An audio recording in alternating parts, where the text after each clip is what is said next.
Boa tarde, gente. Tudo bem com vocês? Como vocês estão hoje?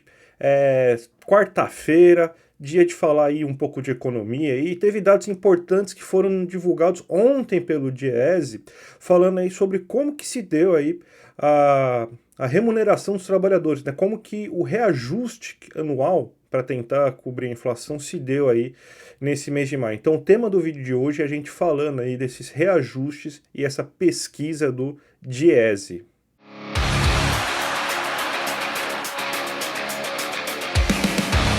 Bem, gente, antes de tudo, eu queria pedir para vocês se inscreverem aqui no canal para vocês não perderem nenhum conteúdo, sempre de terça a sexta-feira, conteúdos novos aí de economia, economia brasileira, economia mundial, temas diversos, para você ficar sempre por dentro do debate e não perder aquela discussão com seu tio do Zap aí, que vai vir com aquela fake news, daí você já vai estar bem informado para rebater ele.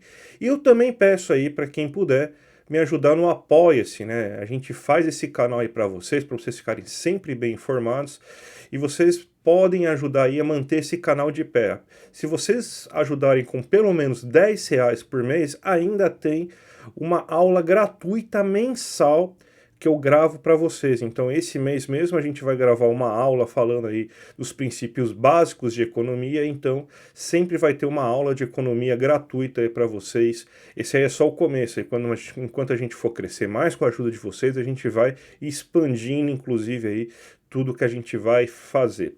Mas vamos falar então do tema do dia de hoje, né, que é a questão dos reajustes salariais desse mês de maio.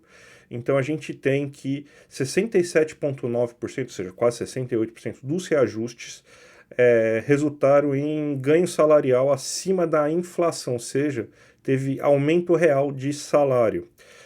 O grande problema é que esse número está aumentando. Por exemplo, você tem que 20,1% dos reajustes que ocorreram, acabaram resultando em perda salarial, porque ocorreram abaixo da inflação. E a gente vai explicar um pouco mais aí, com calma aí, tudo que aconteceu. Mas vamos falar alguns dados gerais aí que saíram nessa pesquisa. A gente tem que, além desse reajuste de 67,9%, aliás, o reajuste não, né, de 68% dos reajustes terem resultado em ganho acima da inflação, a gente tem que foi 0,78% de alta do reajuste em relação ao mês passado, em média. Então, o reajuste foi 0,78% maior nesse mês de maio do que foi no mês de abril. Você tem que, se a gente for pegar no ano, você tem que 78,4% dos reajustes ocorreram acima da inflação, então no ano a gente tem um nível melhor aí. Ó, mais um gato que quer aparecer aqui na live, aqui o meu Yondo tá aqui mostrando, tentando se mostrar. Não, Yondo não é Misato, tá aqui se mostrando aí para todos. E você tem aí também que para você ter um reajuste acima da inflação, esse reajuste tem que superar 5,2% aí do salário. Então, porque você tem uma inflação acumulada pelo INPC, que é o índice que se utiliza para fazer essa medição, não é o IPCA que eles usam, é o INPC, porque o INPC ele é um pouco mais próximo da realidade do trabalhador do que o IPCA, porque o IPCA é mais amplo.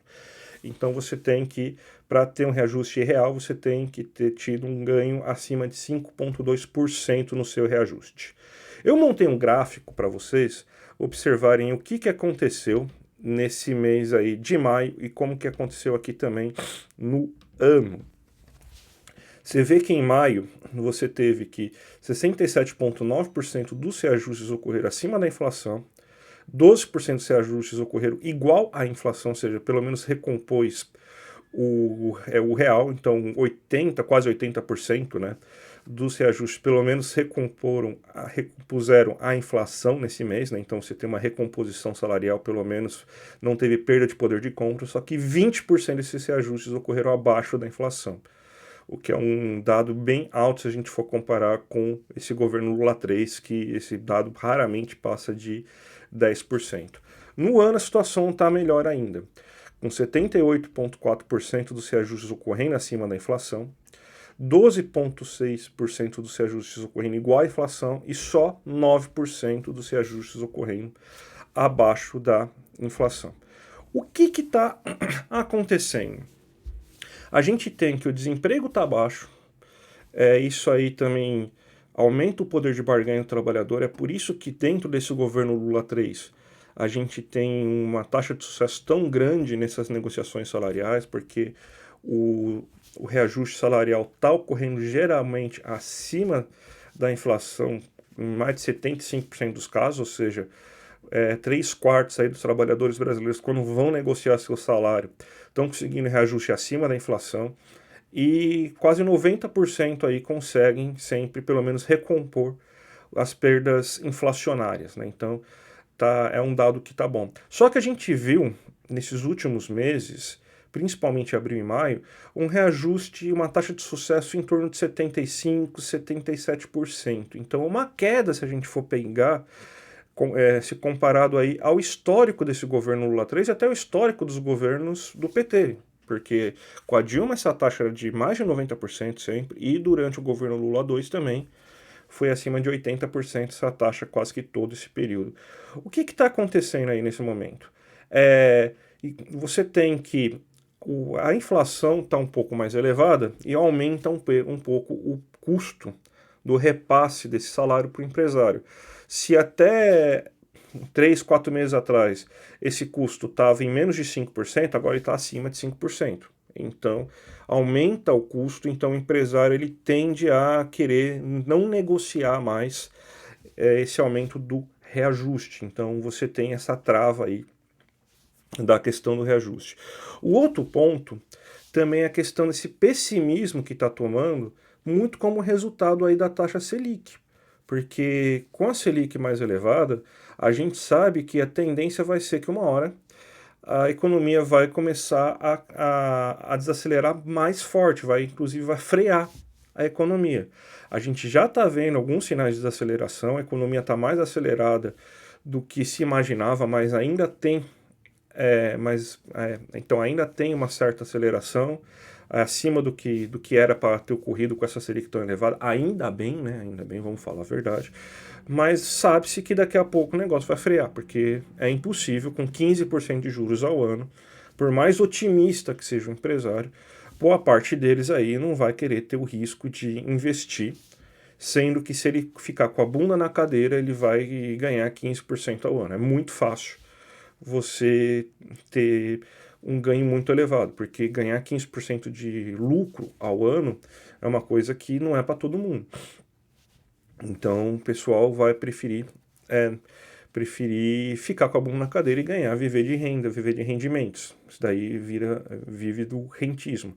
Então você vê aí que existe uma desconfiança, porque se o cara acredita que ele vai que vai ter um momento bom no futuro, que vai ter demanda, ele também aceita mais fácil negociar o salário. Porque é aquela questão do ganha-ganha, né? Porque ele acredita que ele está ganhando tanto em volume que ele aceita até reduzir um pouquinho a sua taxa de lucro, porque ele está ganhando muito em volume. Então ele está ganhando tanto em volume, tanto em volume, tanto em volume de renda, de dinheiro, que ele vai lá e ele aceita passar um pouco desse volume, um pouco a mais, para os trabalhadores. Só que aí quando você tem o momento contrário, ele vai tentar recompor aquilo que ele deixou de ganhar no momento passado. Então você tem uma tendência de que quando você está esperando tempestade, o empresário ele vai lá e fica mais cauteloso. Isso é normal. A gente está falando desde o pequeno até o grande empresário. Isso é um comportamento meio comum, né? Você começa a se precaver um pouco mais. Então, ele vai tentar ficar um pouco mais rígido nessa negociação salarial. Então, isso aí já começa a ser um pouco também o efeito do que a gente está vislumbrando para o futuro, que todo mundo está tentando, o Banco Central, o Copom está tentando tanto derrubar a economia, que o pessoal está começando a acreditar que vai derrubar a economia e já está começando a colocar o pé no freio. Daí vira aquela profecia autorrealizável, né? Que a economia vai cair, então eu não vou investir. Daí o cara não investe, por isso que a economia cai. Então é basicamente isso. Então aí que está o problema. Se a gente for fazer então agora um grande resumo do que aconteceu nesse mês, é o seguinte: a gente tem que os reajustes no mês de maio, 68% deles foram acima da inflação. Com isso, o ano chega em 78,4% dos reajustes ocorrendo acima da inflação, mas você teve uma taxa muito alta de reajuste acontecendo abaixo da inflação, mais de 20% aí dos reajustes ocorrendo abaixo da inflação. Isso aí é um sinal de que já existe uma certa percepção de que a economia vai dar uma decaída nos próximos momentos, porque como a Selic dessa não existe milagre, uma hora a economia vai acabar cedendo, então você vai acabar desacelerando a economia do jeito que o Banco Central quer, e isso aí vai acabar, isso aí faz com que os empresários fiquem mais turrões, assim, eles fiquem mais receosos e acabem endurecendo as negociações salariais. Além do fato de que hoje você tem que pagar um pouco a mais no reajuste, porque se a gente pagava abaixo de 5% até alguns meses atrás, hoje você já está pagando 5,2% de reajuste para manter a inflação. Então isso daí também dificulta um pouco as negociações salariais. Tá certo, gente? Espero que vocês tenham curtido esse vídeo. Se curtiram esse vídeo, dá o seu like. Se você estava esperando até agora para ver se gostava do vídeo, para se inscrever no canal, se gostou, se inscreve no canal. E se puder, me ajuda aí no Apoia-se aqui, com os links que estão aqui na descrição ou com o QR Code que está aqui para vocês me ajudarem aí e manter esse canal de pé. Tá certo, gente? Um grande abraço e até a próxima!